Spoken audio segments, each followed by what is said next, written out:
Jeff Cowboy Joe back with you, and a voice from the past on the Coca-Cola Red Zone and beyond in the studio. First time, long time, Benson Jr. Hey, guys. Thanks for having me. Glad to be back. Legend. I wasn't going to go that far. But I don't know if you got to listen coming in, Pat, but I said your biggest contribution to me was I've had some backup defending the greatness of Ooltewah High School. It's a prestigious program, and I don't think we're doing ourselves any favors as alumni to not talk about how great their football team can be. Go ahead, Joe. Keyword can. Yeah, we're not there right now. I'm going to be realistic. Everything's there, just waiting on that moment. All the pieces are there. We're just waiting for somebody to put it together. I'm confident the future is as bright as ever. For sure. And, and you played basketball at Exit 11, and clearly, I mean, we talked about numbers being retired and jerseys hanging in the rafters. Another one right here. Oh yeah, we've seen the pictures. I mean, just based off that, it's rafter worthy. The athleticism just jumps off the tape, And I think number 3, nobody's using the jersey number 3, so let's go ahead and hang it up there. And, I agree. Yeah, so you'll really like it once I posit my next idea for Ooltewah High School. All right, and speaking of, if anybody doesn't follow Pat on social media, you definitely should. Go and plug the socials real quick. Follow me at Pat_Benson_Jr. for more great ideas like what you're about to hear. Oh, and I'll just sit back and let you roll out this idea to the masses. I think if Marshall Manning wants to be great, he should transfer from Baylor to Ooltewah tomorrow, right? Let's not even finish the school year. It's red and gray. It'll be the same thing. That's exactly right. And also, go ahead and start varsity right away as a freshman. If you really want to be great. Some people might shy away from it, in which case I understand. Not everybody's cut out for it. And, as I was talking to you before we came on air, NIL is legal in high school. Let's put together a package. Let's help grease the wheel. And return the greatness to greatness. That's for sure. Now, Kate, what would be one thing you would want in that NIL package for Mr. Manning? Well, based on what you see Pat unboxing on a weekly basis, we have to get Pat involved in the apparel game somehow, right? So I would definitely start there first. I mean, clearly the most distinguished alumni rolling through those halls right here with us. So, you can't go wrong with, I guess, got to get Steve Ray involved, maybe an unlimited gas card starting That's worth a lot these days. That's a fact. And, you have, Little Debbie is in college, Dale. You got to get them in the mix as well. So, Aaron DeLauder, we're talking to you, pal.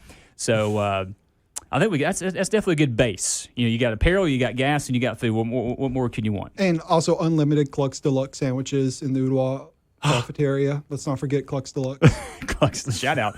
That brings up memories right there. So, Pat, let me tell you. Let's start right there. So, just kind of fill everybody in on your background. I remember you chasing your dad around at Hunter Middle School back in the day, and I think I was involved in that a little bit as well. So, you're a Chattanooga guy, and your dad was in the Hamilton County Department of Education for years and years. So kind of just fill us in on where you got started there. Yeah, son of 2 public school teachers and grew up in the Ooltewah area, Snow Hill, Hunter, Ooltewah, and then UTC. Basically, I followed in your footsteps, Jeff, to be honest. I was like, I want to be like him in every which way, including working in sports media.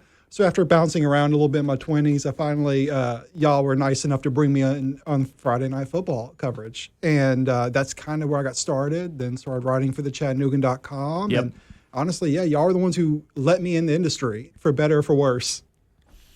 Well, he's definitely not followed our, So I'm sorry to interrupt, No, Jeff. you're good. Go ahead. So the Red Zone was your first media.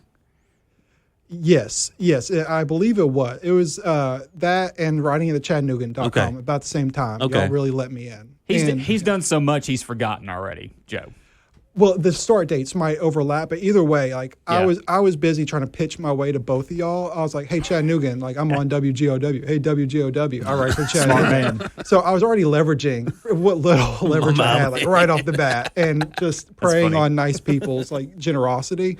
And so as you said at the beginning, literally long-time listener. I've been listening to y'all forever and already ready for next football season. That's right. So, he's come in here a couple of times, I think, over the last few years, just on a random Friday night, just to kind of, keep us sane and keep Kurt and Justin and myself in line. So it's definitely cool to have you back, man, for sure. So and just because you're from this area doesn't mean your fandom is in this area.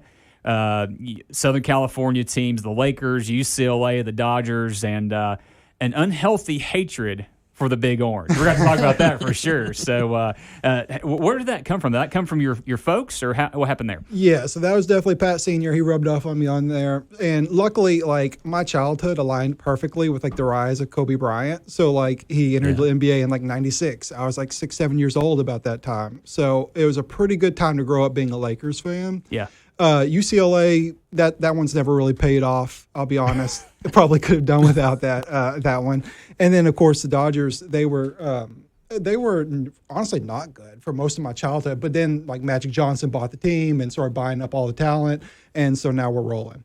So you just missed out on the O'Bannons for UCLA. I did. I really don't remember the 95 championship. Okay. Yeah, I remember the O'Bannon lawsuit that, like, led to everything. Which was all about NIL. Yeah, exactly. But no, I missed that championship run in Seattle. That's crazy. So who's your all-time favorite Bruin? All-time favorite Bruin? Oh, man, that's a tough one. Basketball, let's go Jason Capono. Okay. Late 90s, maybe Baron Davis. And then football, man, I don't know maybe Cade McNown. I was going to say. Okay, he was maybe like our last quarterback to be drafted in the first round. Wasn't Maurice Jones-Drew a UCLA guy? MJD was great. Mercedes Lewis was good. Yeah. And so LA teams and then whoever's playing the Volunteers, honestly. That's a very close second. That's one of my favorite things I think we've ever done on, just whether it's in the Red Zone group text, which still exists, by the way. We'll always get involved somehow. Yeah. And just seeing the back and forth, especially with you coming after myself and Justin Sims, whether it's on social or in the text message, it's definitely fun. So, especially around here. Yeah, man. It's so fun. I appreciate y'all still talking to me. And I was y'all could hear me grinding my teeth from Hickson the other night when Tennessee pulled off that win. Who'd they play in the NCAA tournament a couple nights ago? Virginia. There we go. Yeah. And so I just, like, angrily turned off the TV and went to bed. Well, listen, that was the appetizer before the I guess the jackleg game between UConn and UCLA. You met Cronin and Hurley on the other side. Two of the nicest men in college basketball sharing the sidelines. I can't believe Cronin got teed up on that, though. And the guy on the telecast had it perfectly. I guess he got teed up for clapping, or of course. So yeah, it's been that kind of year for Mick Cronin and UCLA basketball. I'm not sure if he'll be back next year or not. We'll see. Really? Yeah. You think he's on the hot seat? In my personal hot seat, which honestly may be well, that's all that matters. Yeah.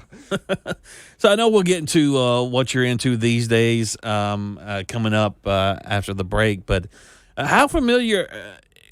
I don't want to give away too much, but how much do you remember of the sneaker game back in the day? We kind of had this conversation a little bit earlier on Sport Talk about how it seemed like anyway, and you're more in tune with it today than I ever will be. But back in the day, it seemed like that was so big. You had the sneakers were associated with players, and the news today with Acuff getting his own shoe. That was, we waited for that back in the day, and it all started with Jordan, or at least he's the one that took it to another level. But there were so many guys, Sean Kemp, AI, and we can keep naming them, and it was such a great time to be in that game back then. Yeah, I know. It really was. I don't know why the aura is just off the charts for everybody, like all the professional athletes from the 90s. Maybe, it was because there was less social media and less access, so they seemed bigger and larger than life whenever you did hear from them in, like, brief commercials or, interviews. So, it does seem like larger than life whenever you look back at those old Air Jordan commercials. And luckily, it's still, big and relevant. But I think seeing those guys and women on, social media all the time, I think can sometimes wear us down a little bit to where it doesn't hit the same. It's not quite as effective, the marketing. That's a very good point. And also, you can only do so many things with a shoe so many times, I feel like. So what was your favorite shoe back in the day? Like 90s, probably like Air Jordan 13, 14, whenever he finished off the Utah Jazz. And then the 2000s, it was on from like Kobe, from Adidas to Nike. And it's basically stuck that way. So is that your favorite shoe of all time, or what's your all-time favorite? I'm sure it's got to be a Kobe. My all-time I'm wearing right now, the Nike Kobe 6 Dodgers colorway. There you go. So, Of course. They look good. Sometimes I forget that this is a audio medium and people can't see what I'm wearing. We'll take a picture and put it on the socials. Well, thank you. Well, you got to look good for your boys. So even if the listeners can't hear me at the moment, I want to look good for y'all. I appreciate that for sure. And he rocking the Pop-Tarts Bowl pullover with the sprinkles. So definitely probably the best threads for anything, especially a bowl game. When we talked about that, that's the hot take. They should be in the college football playoff rotation for sure. Oh, no, there's no doubt. Yeah, it's right up there with the Rose Bowl, Cotton Bowl. Maybe bigger than the Rose Bowl. Yeah, now. No offense. when I think Pop Tarts Bowl, I think and Rose Bowl, I think Keith Jackson for both of those. That's exactly right. Yeah, same level of excitement. Well, hey, at least with the Rose Bowl game, they'll have more than 10 people in the stands compared to a normal UCLA home football game. You know what? Yeah, I thought you were better than that, Jeff. I didn't think we were going to go there to fan attendance. But yeah, you're right. Nobody shows up to UCLA games at the moment. We have a history. They've been there before. They know how to get there. It's just at the moment there's not much reason to make the hour-long drive from Westwood to Pasadena. Is Nico still on the roster? He's a leading Heisman candidate. I don't know what you are talking about. He was on Jeopardy the other night. Did you see that? I did. Nico, I'm a leaving Knoxville or something. Listen, that should be trademarked in Knoxville, Tennessee. That's for sure. But yeah, that was a great topic of discussion as well. Just kind of bouncing back and forth, just seeing it's essentially a trade for Joey Aguilar. Yeah, I was loving that last spring. I bet you were. I was like a pig in mud. And I was just like, every morning I was like waking up on Facebook. I was like, you know what? I'm going to stir the pot. I'm going to kick the hornet's nest. And what you do best. Yeah, exactly. I'm like, let's hop on Facebook. So everybody from like my kindergarten teacher to like church members can read what I'm about to say. Yeah, your pastor. Exactly. For sure. Yeah, exactly. Yeah. So, I'm looking forward to seeing how that plays out. And, it's definitely cool to see kind of, like you said, kind of getting started with the Chattanooga.com in the red zone to what you're doing now. It's definitely cool. And you're following your passion. You're a sneakerhead. You're a sneaker guy and, doing it for a living. And so how did the opportunity come to start writing for SI? Yeah, I'm super lucky. So started writing for the Chattanoogan and then reached out to the Atlanta website called Sports Talk ATL. And I started covering the Atlanta Hawks a little bit. And again, you'll see this trend where I'm constantly leveraging my way up. And so then I reached out to Forbes and I was like, hey, you have this program. Do you want me to cover the Hawks? And they said, sure. So then I'm writing for Forbes. And that was in February of 2020. I got hired to write for Forbes. And then March of 2020, yes. The NBA shuts down. And, it takes a while to find a new job. All the while, my boy Joe is keeping me on here. And, I'm still talking high school football and everything. I write a book, Kobe Bryant's Sneaker History. And eventually, after like a year or two, I was ready to give up. I went back to grad school and was working on my master's. And then finally, I reached out, or I had a connection to SI and started covering the Atlanta Hawks for SI. Then I pitched them the idea of covering the sneaker industry since no one was doing it. And that's really where my passion is. And lots of lucky breaks, lots of people helping me out along the way, and then a lot of hard work. And we'll continue that conversation on the other side. That's a good place to leave it. This is Off the Bench Radio right here on Talk 102.3. We'll be right back with Pat Benson Jr. It's funny because Pat and myself, both Lakers fans. Yes, sir. I'm outnumbered tonight. Yeah. I'm an Oakland A's fan. Obviously not a Dodgers fan. Nothing against the Dodgers. And, at least back then when I was choosing, quote unquote, choosing teams, I was a Raiders fan. So that was when they were in Los Angeles. So I don't know. It's kind of weird. And none of my. Do what? And the Seminoles? Yeah. In college? Did you say that? I did not. Okay. I was just talking about the California teams. Sorry. Because it was, I don't know why I just went that direction. I guess because they were all pretty happening, except the Raiders were not that great. Yeah, they were cool. And I've never been a subscriber. And the theory is you're from Tennessee, so you got to be a Tennessee. Or you're from New York, you got to be a Yankees or whatever. I'm like, bro, I'm going to like who I like. This is America. Last time I checked, you can root for whoever you want to root for. And I think that was part of why I chose some of those teams too, because I was hearing that same thing. Yeah. I think we're both like if you push us too hard, it's cool, well, I'm going to just go in the opposite direction. Right. Yeah. Exactly. It's never too late, Pat. It is true. It is for me. I'm beyond. I cannot be converted. And of course, the Titans weren't, around even when I was growing up. So, I mean, I could see you, Cowboy. There's really no local team. I mean, I guess the Falcons, but the Falcons weren't that great back in the 80s and early 90s either. So, but the Raiders had Bo Jackson back in the day, Howie Long, and some just tough guys, and you want to be associated with that. Back when men were men. Yeah, Jeff. But both of these guys look in my direction as soon as I get said. Thank you, Jeff. Who did you like before the Titans arrived in Memphis and then Nashville? I really didn't have a favorite NFL team. Yeah, I guess I would say the Packers because I was a huge Reggie White fan.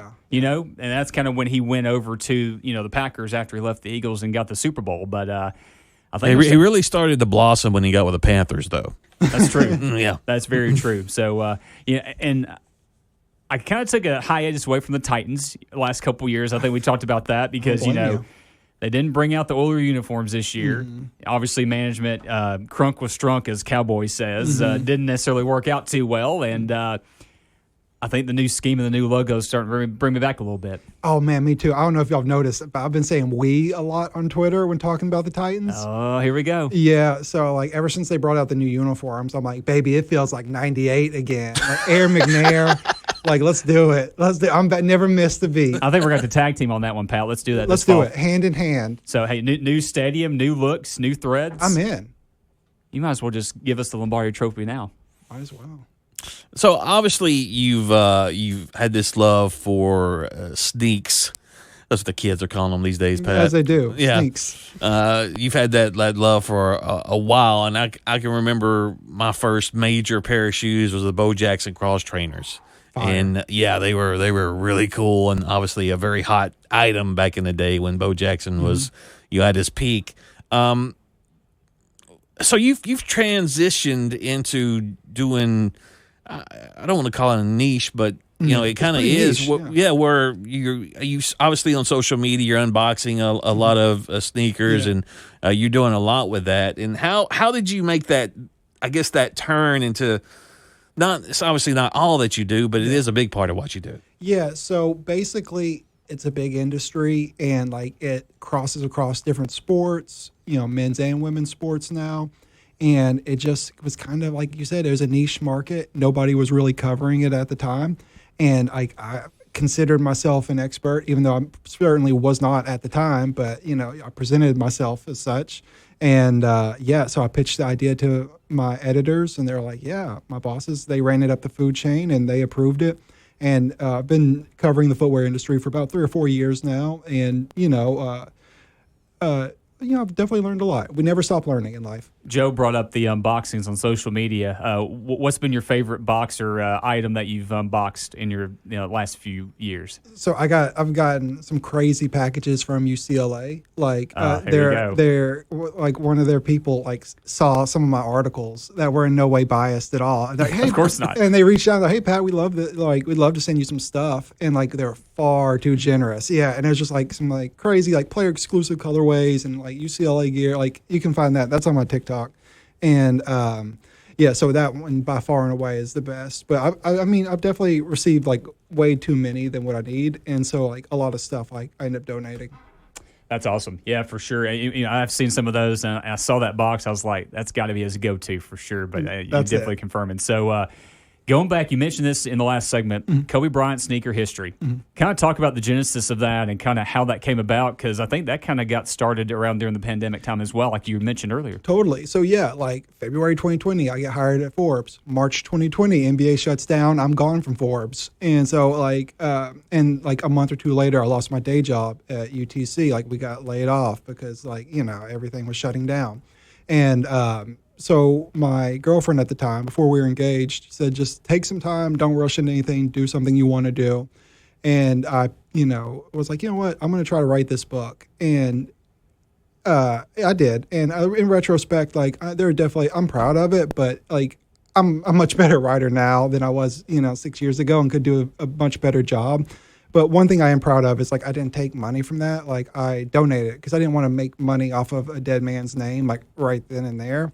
So even though there's some parts of the book I wish I could improve, and an older Pat would have done a better job, no doubt, like at least I raised a little bit of money, and that actually ended up being like a key that opened the door for me later on in my career. And I think that helped me with SI. And like you said, you kind of use these different opportunities as stepping stones to the next thing. And, not many people have a book published, Pat. Yeah. Even as bad as it is. So congratulations on that. Yeah, thank you, man. I appreciate it. Self-published too. So you know what? Doesn't matter. Hit up Amazon KDP if you're trying to get a book out there. And That's right. Yeah, I appreciate it. Yeah, it's definitely, just looking for opportunities, working, and Lucky Breaks will hopefully find you. What's the end game here? I think, I don't know. That's actually a great question. I'm not going to answer that one right away. I'm very happy in my current position. Like right now, like my life is a movie between like my wife, kid, job. Like I'm good. You're doing pretty good. Yeah, that's definitely. awesome. I'm Congratulations on that, by the way, family. Thank you. What's tougher, trying to interview one of these celebrities for an article or chasing after your 2 or 3 year old? No comparison. Definitely chasing after the toddler. Because interviewing athletes like y'all do, after a while it's just a job. Yeah. And then whereas like you gave me some of the wisest advice. Like you reached out like a couple days after my wife had given birth to our first son, first only child, and you're like, hey man, every day is going to be like the flu game, and like every day is going to be your Michael Jordan flu game. And man, if those were not the wisest words I've ever heard, because like every day you're just so exhausted, just like leaning on your partner and just doing your best, try not to kill each other. And, that's part of life. I'm not surprising that Jeff K would offer that advice, considering it's wrong. It was food poisoning. We're going to go there, huh? Still the greatest. Oh man, yeah, I've thought about that. I thought about that saying a lot. I'm like, yeah, man, today's flu game. I'm like, I don't know how I'm gonna get it. Like, I'm over on the chair, like drinking Gatorade, and just doing my best, sweating bullets, just doing my best to get through. And then the next day, you're right back at it, 6 a.m. And then just, I think we talked about it too. It's just enjoy every moment. I mean, it moves fast. It goes by quick. Being a husband and a father. I mean, just even like you say, even when you're ready to kill each other, still remember that and. You're gonna laugh about it at some point for sure. No doubt about it. Yeah. So like, I definitely look up to y'all when it comes to like the fatherhood stuff, because like I've seen y'all's kids grow up just like on social media, and I'm like, oh wow, that happened extremely quickly. Maybe I should stop and smell the roses and not constantly be focused on whatever's next.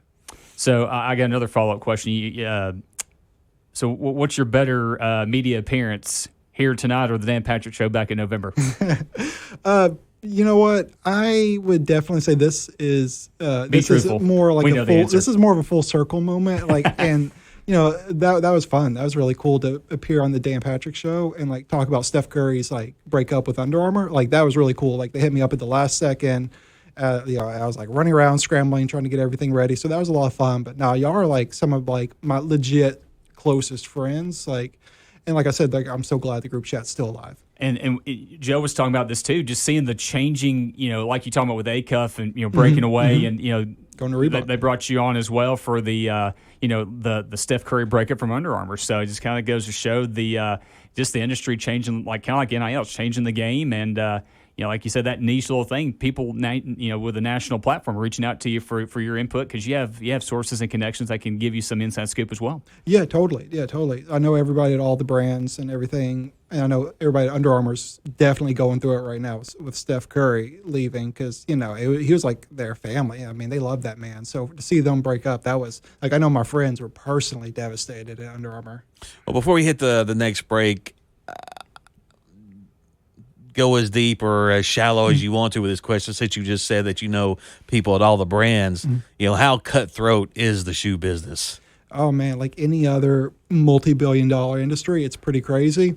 Luckily, I play with like the nice people, like the PR, the communications people. Yeah. Like I'm not in the boardroom, luckily, otherwise, because I'm not very business savvy. I don't have much business acumen, but so I'm mostly dealing with like the people with like a smile on their face, and that's really cool. But no, everything else, like it's down to the stat average. It's down to like how are you going to perform like sales wise in Asia? Like, are you going to make these trips to China every summer to promote your shoe? What demographics can you bring in? Like, are you going to sell shoes with like middle school girls? That sort of thing. Like, it's really crazy. They have it down to like a fine art, like who they partner with and who they don't. Pat, I mean, where's the counterfeit market at right now? That's where I'm going. Man, I was knee deep in the counterfeit market back when I was working at UTC and couldn't afford real Jordans and stuff. I was just telling him about some fake Jordans. There are places around Chattanooga. If you know where to look, you can get some Jordans for a pretty cheap price.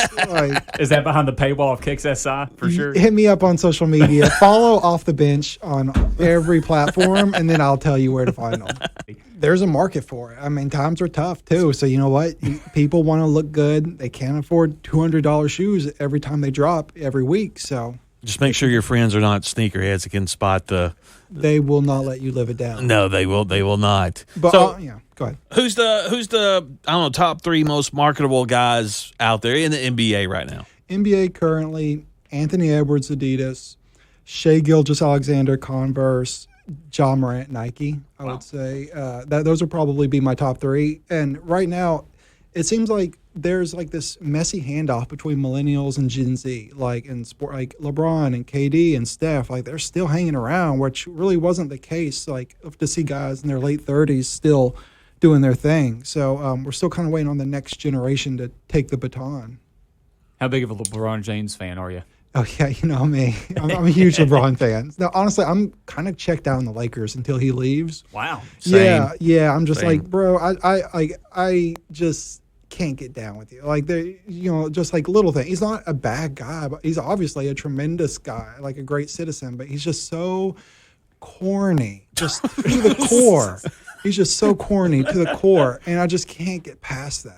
So was it him having his own patch for his 23rd season? Did that put it over the top for you? Yeah, exactly. I mean, he's just so performative. Everything he does. Like, yes. He's just so performative, and just coming out right off the heels of Kobe, who, like, as Joe knows, is just the baddest man alive in our eyes. And so it's just like to go from Kobe to LeBron is like, man, no, like I can't get down with this. So, I always go back when I think about LeBron. I always go back to when he was carried off in the Heat Spurs series because he had a cramp, and I think like literally 1 minute later he was back on the court. It's like you don't do that. The flu game, the cramp game. Yeah, exactly. I mean, it's just all that stuff. Everything is just so performative, and it seems just so inauthentic, and it just rubs me the wrong way. Like even if I don't agree with everything you do, like be authentic, be real.